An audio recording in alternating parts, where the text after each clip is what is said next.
All right, let's talk about Wi-Fi. You know that invisible force we all rely on every single day? We're going to figure out how it actually travels through the walls of our homes and finally put an end to one of the most common tech frustrations out there. I mean, you know the feeling, right? You're in the living room, streaming a movie, everything's perfect. But the second you walk into the bedroom, buffering. It feels like your Wi-Fi just slammed into an invisible wall. Well, it turns out that's pretty much exactly what's happening.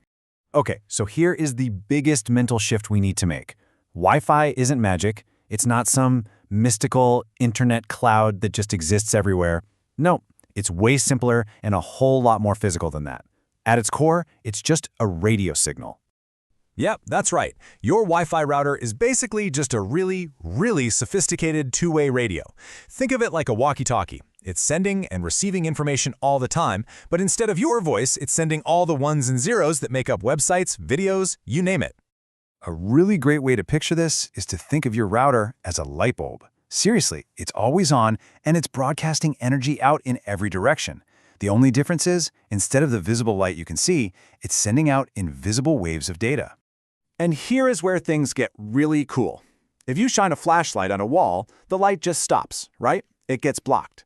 But Wi-Fi, well, it uses a longer kind of radio wave, and that gives it this superpower to actually push through things like drywall, wood, and even glass. It doesn't just hit a dead end.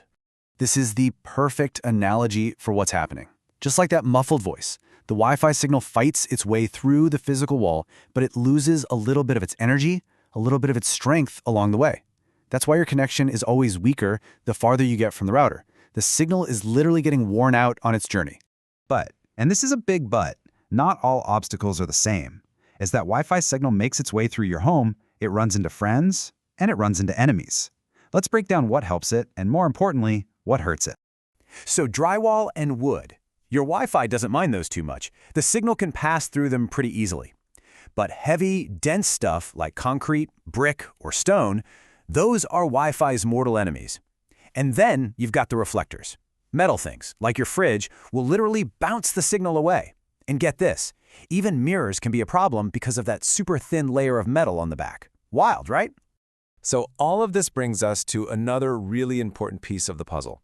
You've probably seen two different Wi-Fi networks pop up from your router, right? One usually ends in 2.4 and the other in 5. Well, that's not an accident.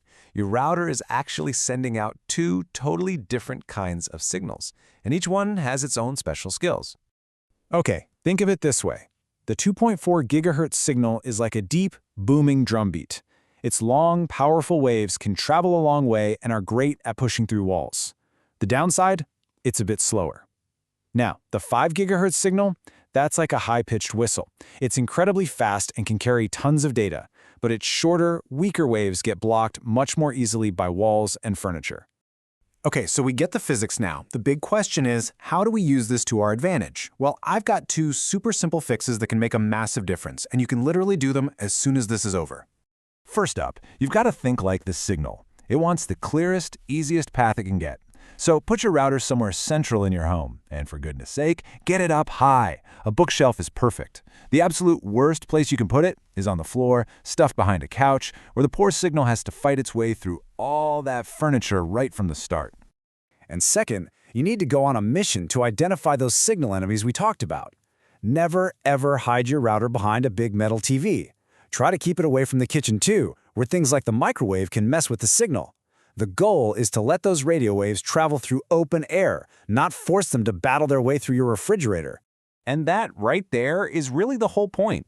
Wi-Fi isn't some strange, unknowable force that just decides to work or not. It's just physics. And now that you understand the simple rules of how these radio waves travel, what blocks them and what helps them, you can finally set up your router to get the speed and the reliability that you're paying for every month.